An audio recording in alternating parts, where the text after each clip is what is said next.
Hello YouTube and welcome to PHP tutorial number 26 in the PHP programming tutorial series. Now in this video, as you guys have been bugging me about a lot lately, we are going to start the MySQL tutorials. And we're going to cover MySQL for the next maybe 5 or 6 videos, go over the basic functions of MySQL. So hopefully that doesn't annoy anyone who doesn't really want to learn about MySQL. You can kind of skip through them. But yeah, this is number 1 and I hope you enjoy them. So before I start this video, I actually purchased a new microphone the other day.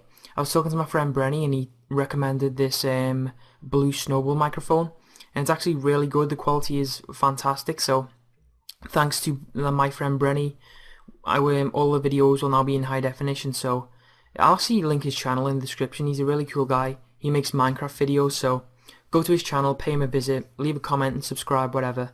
So let's continue with the first MySQL tutorial.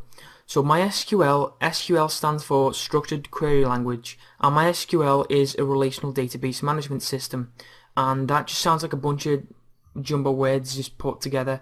But if you remember back in school, if you did Microsoft Access, I'm sure you did, as I covered it multiple times. It was probably the most boring subject in school, doing databases in Microsoft Access. If you remember when you did relational databases where you could link different fields and different tables together, that's kind of how the concept is in MySQL. You can link different fields together. It's a database management system, and you'll learn a lot about it in the next few videos. So if you look at MySQL, and if the applications that you currently code for because you're new in PHP, if they're not really complicated, then MySQL may seem kind of pointless to you. You might not really find a meaning, so you might not really find a place to use it. But it's actually used on most web applications across the web, like Wikipedia and Facebook and YouTube, all use MySQL to store the data. And that's because you can run queries and take data and put in data almost instantly without the user feeling any time loss or having to wait for anything. It's really convenient, and hopefully we can learn about it today and you guys will understand just how important MySQL is. So before we actually continue with this, you're going to need to have installed MySQL. So when you installed XAMPP, I told you guys to install MySQL as well. If you haven't got it installed, then go back and install MySQL when you install XAMPP, and it should be installed as PHP-MyAdmin. So if you go over to security, which we set up in video number 2, I believe, if you remember, we set up a password over here where it says MySQL super user, and we set a user, actually the user is root, and we set a password.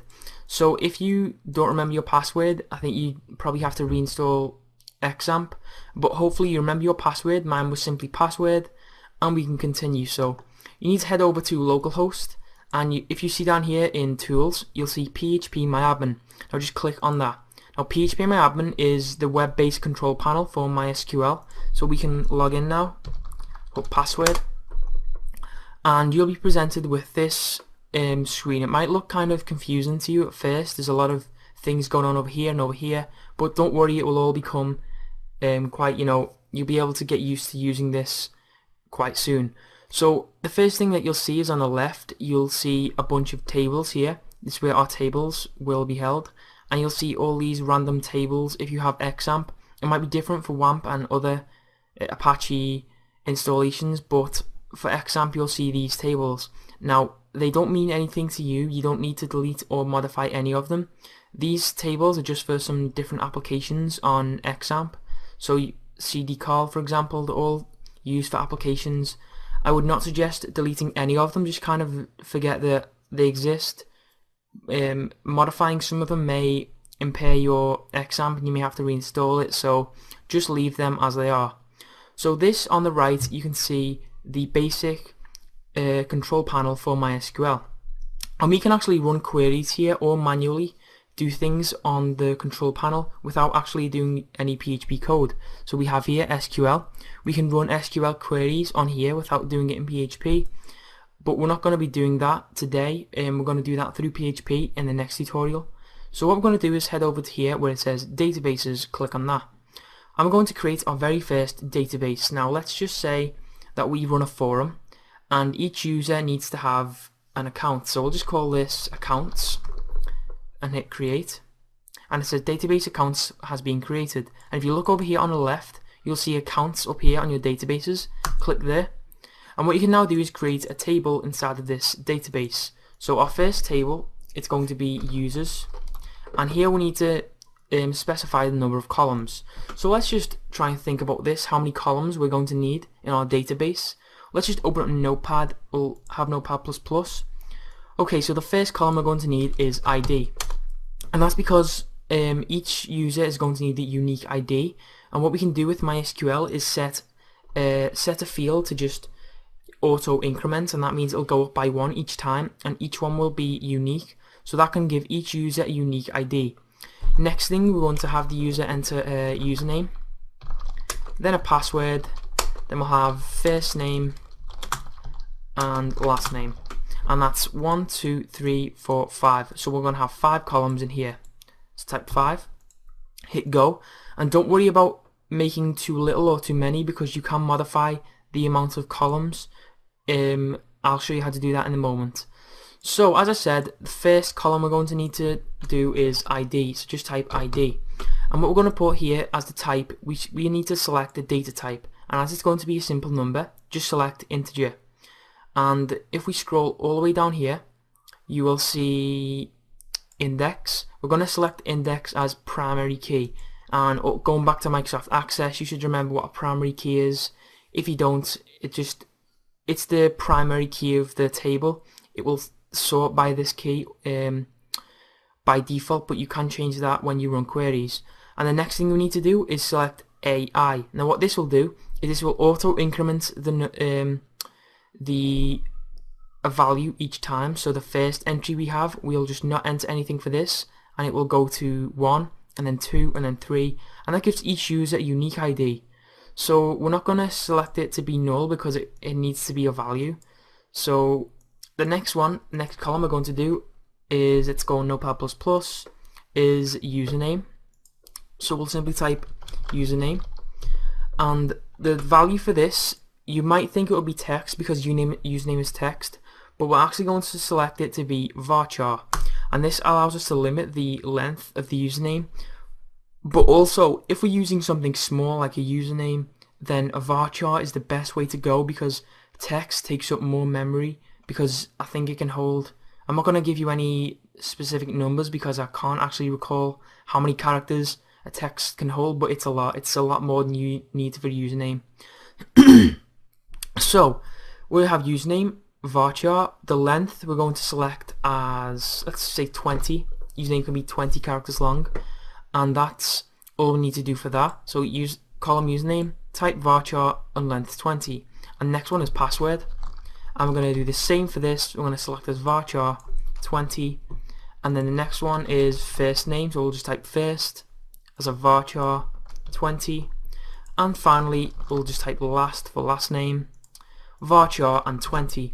Now let's say we want to have another column in here called about me, and remember I said we can modify the amount of columns we have. If we go down here where it says save or add 1 columns, just simply specify the amount of columns you'd like to add. I'm just going to type 1, hit go, and we'll now have a new column here. I'm just going to say about, and here's an example where we might want to use text because some person might want to write a lot of text about themselves, so we'll just select text, and that is it. We can now create our first table, and you do that by just clicking on save, and we now have our own users table here. Now currently it contains no values because we've only specified the table itself and the different fields. So what we can do is actually manually insert data by clicking here on insert, and for the first one, for ID, leave this blank because obviously it's going to auto increment, so you'll see that it'll automatically go to 1. And for username, I'm just going to type teach me computer.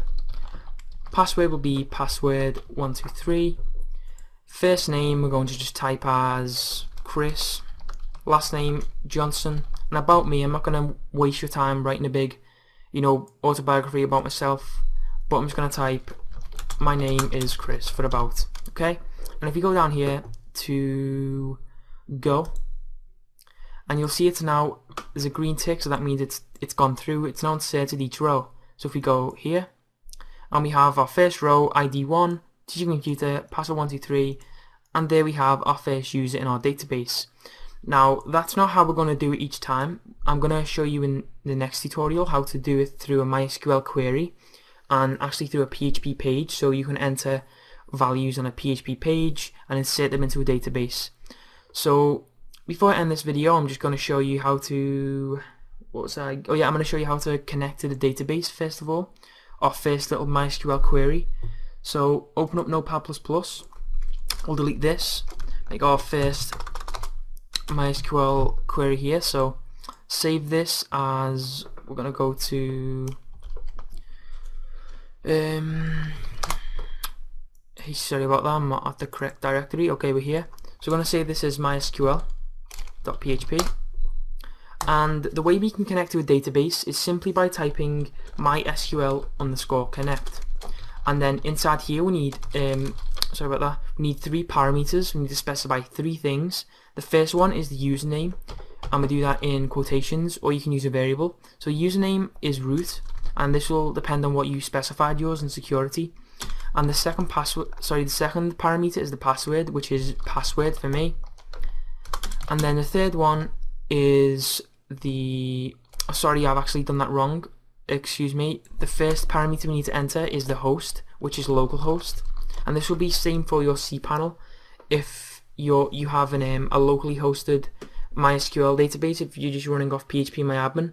So that should be all you need to type, localhost. Then have a comma, and the second parameter, my mistake, is the username, which is root, and the third parameter is the password. In my case this is password, in your case this might be something else. So we've now done that, so we can just end that there. Or actually what we're going to do is we're going to type or die, and then in brackets we're going to type MySQL_error, and this or die will just, if it throws an exception, if this doesn't work, it's going to just give a MySQL error. So we can end that there, save this, and we can now go to MySQL.php, and you'll see we have no error message. However, if we go back on Notepad++, change the password to password1, hit save, and we're presented with an error. So that's the end of the first tutorial. Let's get a little overview on it. PHP MyAdmin is on all cPanel. It should be on all hosts anyway, unless your host is like from dinosaur ages. So you should have PHP MyAdmin installed on all hosts, such as in GoDaddy and Hosting24, whatever you want to use, and you can access it the same way by clicking cPanel. So by clicking PHP MyAdmin, and you can manually run queries or manage your database and usernames, or you can do it through PHP, which I'll be covering in the next tutorial. So this has been kind of an introduction to MySQL and PHP MyAdmin, but in the next video we're going to actually start looking at how we can use PHP to interact with a database, and all the kind of more fun aspects of this. So please like the video, it helps a lot. Leave a comment if you have any questions, and subscribe to the channel.